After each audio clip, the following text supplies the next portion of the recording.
Warahmatullahi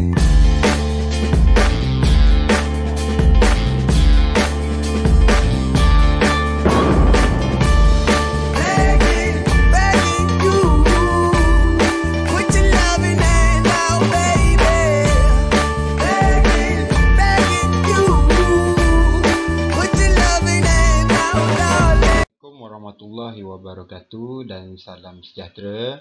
Okey, berjumpa kita lagi dalam PDPR Sains tahun 6 Okey, baik, cikgu harap minggu ni murid-murid cikgu berada dalam keadaan sihat dan terhindar daripada wabak COVID-19 Sentiasa patuhi SOP walaupun di mana kamu berada Baik, sebelum cikgu lanjutkan lagi PDPR ni, cikgu harap murid-murid dapat mengisi kehadiran yang ada dekat kehadiran pada link yang cikgu kongsikan tu.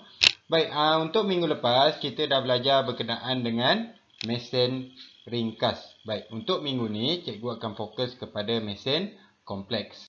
Baik, ini adalah imbas kembali apa yang kamu telah belajar pada minggu lepas, iaitu jenis-jenis mesin ringkas.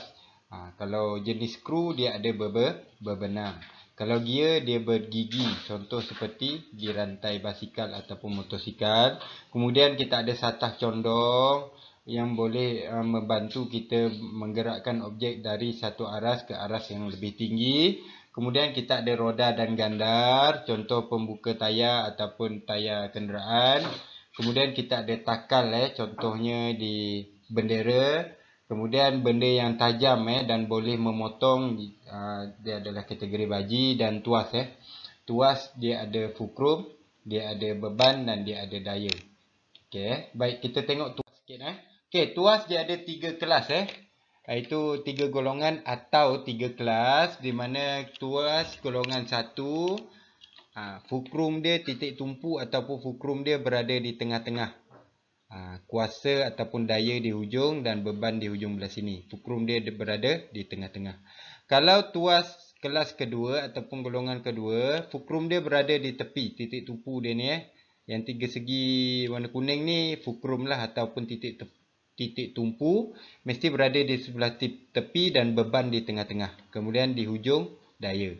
Baik, kalau tuas kelas ketiga ataupun tuas golongan ketiga, titik tumpu dia masih lagi di tepi, tetapi daya dia berada di tengah-tengah dan beban berada di hujung. Boleh ingat kelas 1 fulcrum di tengah, kelas 2 fulcrum di tepi, beban di tengah, kelas 3 fulcrum di tepi, daya di tengah. Okey, ni contoh-contoh alat-alat yang tergolong dalam tuas kelas pertama.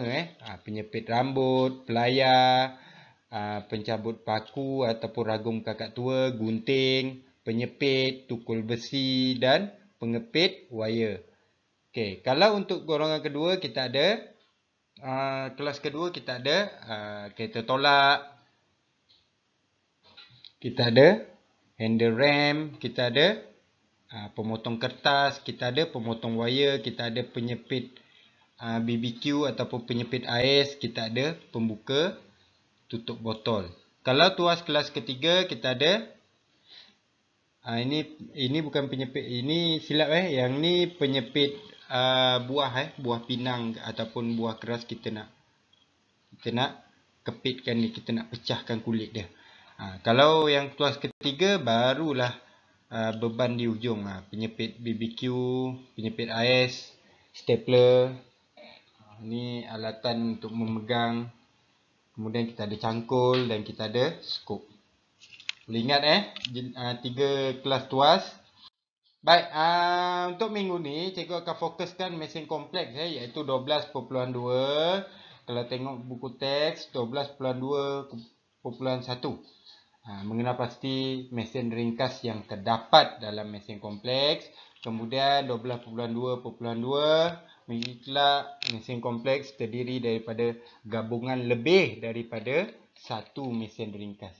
Kalau dalam alat tu ada satu je mesin ringkas, dia adalah mesin ringkas. Kalau lebih daripada satu, dia berubah. Dia bukan lagi mesin ringkas, dia adalah mesin kompleks.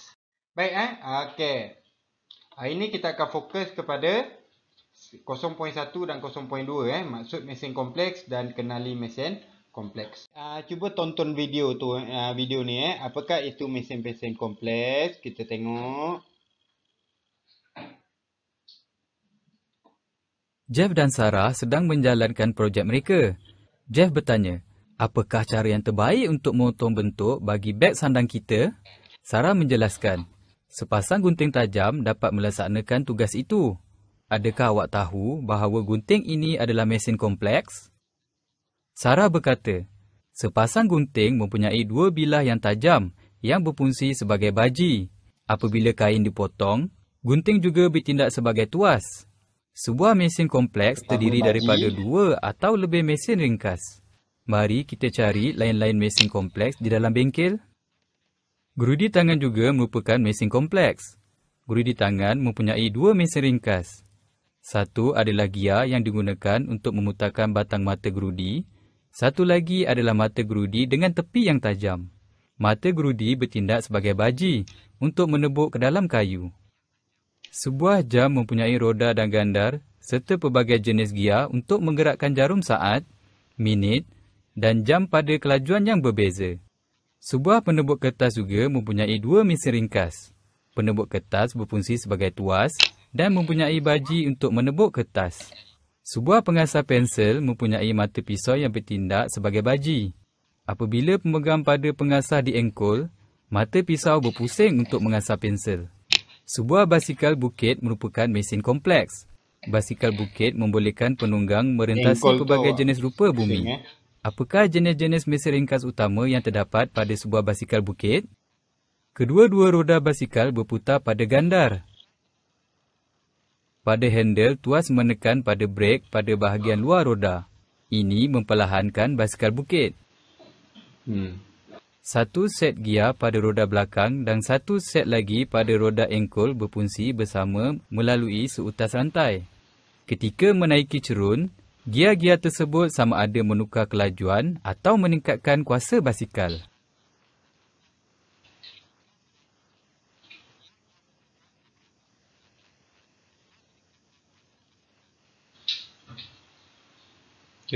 Banyak sangat mesin ringkas yang ada pada sebuah basikal.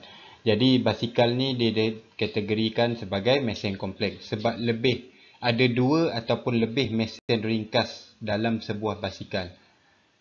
Kita lihat apa itu mesin kompleks. Mesin kompleks ialah alat yang terdiri daripada gabungan lebih daripada satu mesin ringkas. 2, 3, 4, 5 mesin ringkas yang ada dalam alat ataupun sesuatu benda tu, dia dah termasuk dalam mesin kompleks. Dia bukan lagi mesin ringkas. Okay, ni awak kena ingat maksud dia. Baik, seterusnya kena pasti mesin ringkas pada alat berikut dan kegunaannya. Awak tengok okey. Kenali mesin kompleks. Cangkul. Cangkul dia ada tuas tuas. Ni tuas kelas keberapa? Beban, daya, fulcrum. Tuas kelas 1. Kemudian dia ada baji di mana satah condong yang tajam ni berfungsi untuk memotong. Baik, seterusnya kita ada gunting. Gunting juga ada tuas. Okey, ni fulcrum di tengah-tengah. Kalau fulcrum di tengah-tengah dikategorikan sebagai apa? Okey, tuas kelas 1. Okey, dia juga ada skru di bahagian tengah ni untuk mencantumkan bilah baji ni. Dan dia ada baji. Ada 3 mesin kompleks, mesin ringkas dalam gunting. Jadi gunting adalah mesin kompleks. Kemudian kereta sorong. Okey, kereta sorong dia ada tuas, ada satah condong. Okey, satu permukaan yang disandingkan dan kedua-dua ujungnya diletakkan pada ketinggian yang berbeza. Okey, ada satah condong. Ada roda dan ganda sini roda dan ganda. Satah condong ni, inilah dia punya kedudukan bekas dia ni. Kemudian dia ada tuas kelas keberapa? Okey, daya, beban. Ni apa? Fulcrum. Beban di tengah, tuas kelas kedua. Okey, kemudian basikal. Basikal dia banyak. Dia ada skru, dia ada tuas, dia ada gear, dia ada roda dan ganda. Tuas pada bahagian brake inilah kita tahu daya, kemudian fulcrum dan di bahagian sini dia adalah beban. Ini roda dan gandar, ini skru, ini tuas, ini gear. Banyak dekat basikal pun banyak. Banyak sangat mesin ringkas. Okey, seterusnya kita tengok joran pancing. Joran pancing dia ada roda dan gandar, dia ada tuas. Okey, roda dan gandar mana duduk dia? Dekat sini. Dekat mesin pancing ni. Awak dapat ikan awak pusing kan? Tu roda dan gandar. Kemudian ada apa lagi? Ada tuas. Tuas kelas 3. Macam mana kelas ketiga? Daya dekat tengah. Beban di sebelah hujung. Fulcrum di sebelah tepi. Kita dah tengok tadi kan. Tuas kelas kedua, pertama, kedua dan ketiga. Ini adalah tuas kelas ketiga untuk joran pancing. Ikan adalah beban. Daya awak pegang. Ini fulcrum. Okey, kemudian pengasah pensel juga ada baji. Ni dalam dia. Pisau yang memusing ni adalah baji. Kemudian kita ada gear. Sebenarnya kita ada gear. Banyak lagi. Kita ada skru. Tapi kita ambil yang mudah-mudah je lah. Kemudian kita ada roda dan ganda. Ni ganda yang panjang ni. Yang memusingkan ni dikategorikan sebagai roda. Baik, kita ada gerudi penebuk sama macam gerudi tangan tadi. Kita ada baji di bahagian depan ni, mata skru ni yang tajam di sebelah tepi. Kita ada skru. Mata dia ni ada berbenang kan, berbentuk skru, kita boleh pusingkan. Kemudian ada roda dan ganda ni sini roda dan ganda lah ni. Ni gandar bawa sampai ke depan. Ini roda, kita pusing macam tu.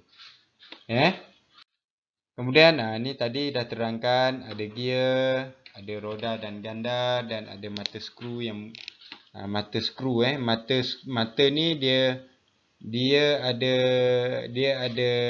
konsep mesin ringkas skru di mana dia mempunyai berbenang dan di sebelah tepi dia tajam dan dia tergolong juga dalam jenis baji. Okay, kemudian jam kita tengok terlampau banyak gear dalam tu. Kemudian kita ada skru untuk melekatkan jam tadi. Kemudian kita ada roda dan ganda. Ni roda, ganda ada sebelah dalam untuk kita adjust dia punya masa tu. Baik, tugasan mudah saja untuk minggu ni, tak susah pun. Okey, di sebelah terdapat 6 mesin kompleks.